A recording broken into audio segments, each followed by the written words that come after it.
je souhaite que par la suite, je puisse continuer à collaborer avec tous les partenaires, toutes les parties prenantes avec qui j'ai l'occasion de collaborer encore plus sereinement. Bonjour Monsieur Kouritos. Bonjour. Pouvez-vous revenir sur la portée exacte de ce non-lieu? Alors bonjour à tous les auditeurs du PI. Je vous remercie de pouvoir me recevoir et afin que je puisse m'exprimer en mon nom personnel suite à cette mise en examen qui a eu lieu le 10 janvier 2023, donc depuis maintenant près de 2 ans. Et donc j'ai eu la satisfaction il y a quelques jours, fin novembre de cette année, d'avoir une ordonnance de non-lieu de la part de la juge d'instruction suite à cette mise en examen.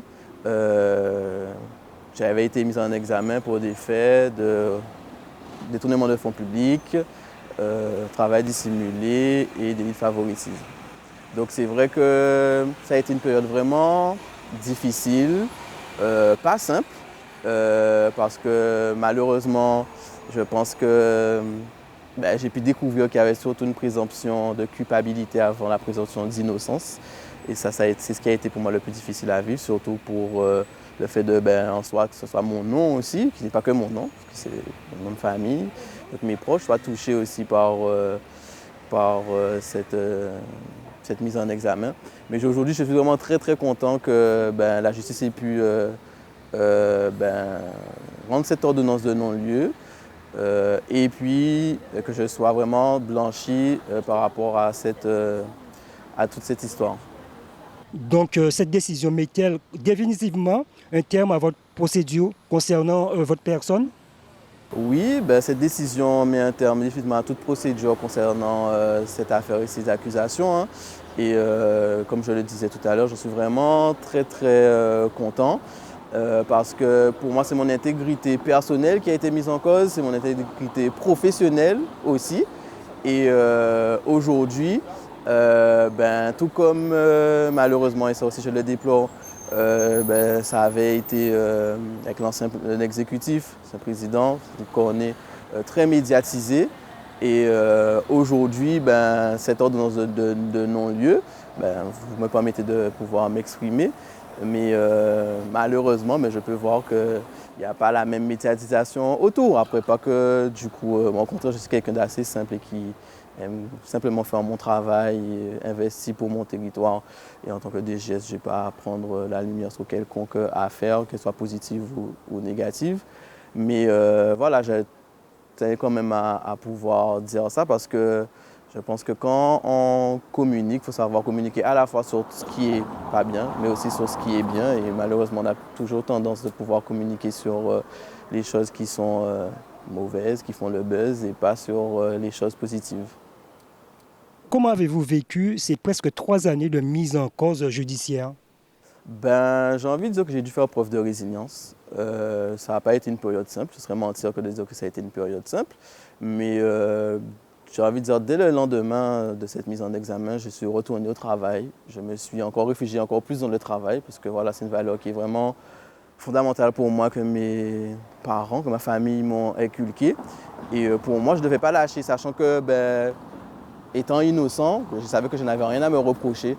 Et donc, du coup, il était vraiment fondamental pour moi de pouvoir continuer à exercer mes missions, même si c'était un peu plus difficile, forcément. On a des collaborateurs, on a des collègues qui se posent forcément des questions. Sa probité est remise en question, même si j'ai la confiance, je pense, de la majorité de mes collaborateurs, mais ça met quand même des doutes. Ça peut mettre des doutes aussi dans son entourage familial, ses proches. Et c'est vrai que c'est quelque chose de pas agréable, mais j'ai gardé ma détermination parce que je savais que je n'avais rien à me reprocher. J'ai gardé mon cap, j'ai gardé le cap que j'avais aussi pour mon administration. Parce que moi, vraiment, ce qui m'anime, en fait, c'est de pouvoir travailler pour mon territoire, le territoire de la Riviera du Levant, plus... J'ai envie de dire pour la Guadeloupe, en fait, d'apporter ma modeste pierre à l'édifice afin d'essayer de faire en sorte que notre territoire s'améliore et que les choses s'améliorent.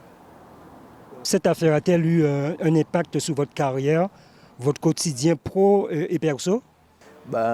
Oui, d'une certaine manière, forcément. forcément, mais j'ai essayé de faire en sorte que ça aille le moins d'impact possible, même si c'était pas simple. J'ai, comme je l'ai dit tout à l'heure, vraiment tenu à continuer à pouvoir exercer mes missions garder le cap, faire preuve de résilience. Je pense qu'en tant que cadre territorial, je pense que c'est une des premières qualités qu'on doit avoir parce que les choses sont vraiment pas simples aujourd'hui. C'est la résilience. Et résilience-là, et aussi peut-être, je pense, mon petit passé de sportif. Donc c'est vrai que j'ai beaucoup pensé à mes anciens entraîneurs, que ce soit au judo, que ce soit à la natation, d'ailleurs, que je salue, des personnes que j'ai eu l'occasion de côtoyer dans ce milieu aussi associatif. Je pense que c'est des valeurs qui m'ont permis de tenir dans ces moments difficiles. Et puis aussi, bien sûr, j'en profite à remercier mes proches, ma famille, mes parents, mes sœurs, qui ont toujours été là pour m'accompagner, qui me font confiance. Et c'est vraiment ce qui m'a permis de tenir, en fait. Le fait de voir que j'ai la confiance de ma famille, qu'ils n'ont jamais eu aucun doute par rapport à tout ce qui peut se dire ou ce qui a été dit, c'est ce qui m'a permis tout de suite de vraiment pouvoir garder le cap et faire preuve de résilience et surmonter cette épreuve. Et comment vos équipes ont-elles réagi pendant cette période? J'ai envie de dire que, d'ailleurs, je tiens à les remercier. Mes collaborateurs aussi ont été vraiment des personnes sur lesquelles j'ai pu compter parce que le fait de pouvoir continuer à travailler avec eux, je n'ai pas senti de défiance de leur part, même si forcément il peut y avoir des doutes de la part de certains, mais bon, on ne peut jamais faire l'unanimité. Hein. Ça, en tant que dirigeant, malheureusement, c'est comme ça et ça, il faut savoir l'accepter. Mais toutefois, en tout cas, mes collaborateurs proches, mes collaborateurs directs, c'est que la collaboration vraiment fructueuse que j'ai avec eux, la dynamique d'équipe qu'on essaye d'insuffler et de garder, ça m'a vraiment permis de continuer. Dans cette laps de temps, j'ai fait aussi une petite mobilité au CIVAD. J'étais DGS du CIVAD pendant 3 mois. Et aussi, je tiens vraiment aussi à remercier les collaborateurs que j'ai eus pendant ces 3 mois parce qu'ils m'ont beaucoup apporté. Ils m'ont très bien accueilli, alors que j'étais encore mis en examen à l'époque. Hein, et pour autant, ils ne m'ont jamais tenu égard de ce fait. Et ça, je tiens vraiment à les remercier pour ça. Et j'ai fait mon retour à la CAR le 1er juin 2024. J'ai été rappelé par le nouvel exécutif, M. le Président Loïc Tonton, que je tiens vraiment aussi à remercier parce que du coup, il m'a fait confiance malgré tout cela. Et c'est grâce à lui aussi aujourd'hui que ça m'a permis en fait de prendre connaissance de ma valeur professionnelle et de ce que je pouvais apporter. Et du coup, le fait d'être revenu, même si ça n'a pas été simple, de revenir à la CAR, ça n'a pas été un choix simple. Mais je pense que j'avais des choses à finir et retrouver mon équipe. C'est ce qui m'a vraiment donné l'énergie, la bonne énergie au quotidien pour pouvoir surmonter cette épreuve très difficile. Mais qu'est-ce que vous ressentez après cette décision de justice? Je suis vraiment très satisfait. Je suis quelqu'un qui n'arrive pas forcément à exprimer mes émotions, donc vous n'allez pas le voir à travers la caméra, peut-être cette satisfaction. Mais oui, je suis vraiment très heureux. Mais je suis heureux pour moi, mais avant tout aussi pour mes proches, pour ma mère, pour mon père, parce que je pense que c'est jamais simple dans un petit territoire comme le nôtre de devoir vivre ces choses-là. Et donc vraiment, je suis vraiment très très content, et ça me donne encore plus d'énergie afin de continuer à servir mon territoire, peut-être pas forcément dans la territoriale, hein, dans les semaines à venir, mais voilà, je suis vraiment très très content et ça me permet de continuer à avancer dans ma carrière et d'avoir d'autres perspectives et de me dire que je dois continuer à m'évertuer à faire mon travail en respectant les règles, tout en promouvant le cadre juridique réglementaire. Moi, je suis vraiment dans une dynamique, dans mon établissement actuellement à la CAR, on est vraiment dans une dynamique d'innovation, de recherche de la performance, d'améliorer les politiques publiques qu'on délivre à nos administrés, qu'on soit dans une dynamique de contrôle interne, de contrôle de gestion.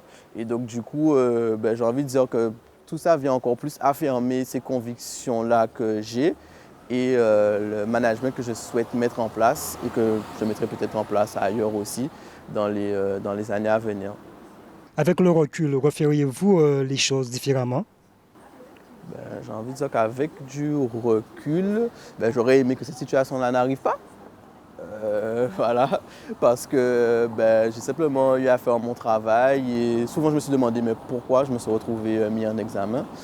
Mais bon, après c'est comme ça, moi je prends les choses avec beaucoup de philosophie. Je pense que voilà, c'était une épreuve que je devais vivre. C'est vrai, j'étais assez jeune, même, j'avais à peine 30 ans. Je vais en avoir 33 dans 2 jours. Mais c'était une expérience que je devais vivre. Elle a été douloureuse, mais on apprend toujours de ces expériences, qu'elles soient négatives ou positives. Et moi, je souhaite vraiment capitaliser dessus. Et si j'avais à refaire les choses, moi, ce que j'ai envie de dire, c'est continuer, que j'aurais aimé continuer à collaborer avec la superbe équipe que j'ai. Et vraiment, je sais vraiment à leur dire, les remercier de m'accompagner au quotidien et encore remercier ma famille pour leur soutien indéfectible ainsi que mes proches parce que c'est grâce à eux que j'ai pu surmonter tout cela. Donc vraiment, merci beaucoup à tout le monde et je remercie aussi toutes les personnes qui m'ont soutenu dans ces moments-là. Des personnes qui j'ai découvert par la suite ont vraiment été d'un soutien sans faille et sans rien dire, sans que je n'ai rien à demander. Mes conseils, les avocats, qui ont contribué aussi fortement à faire en sorte que cette ordonnance de non-lieu soit prononcée. Donc vraiment merci à tout le monde et je souhaite que par la suite, je puisse continuer à collaborer avec tous les partenaires, toutes les parties prenantes avec qui j'ai l'occasion de collaborer encore plus sereinement. Merci, M. Corritos. Merci à vous encore une fois et à très bientôt.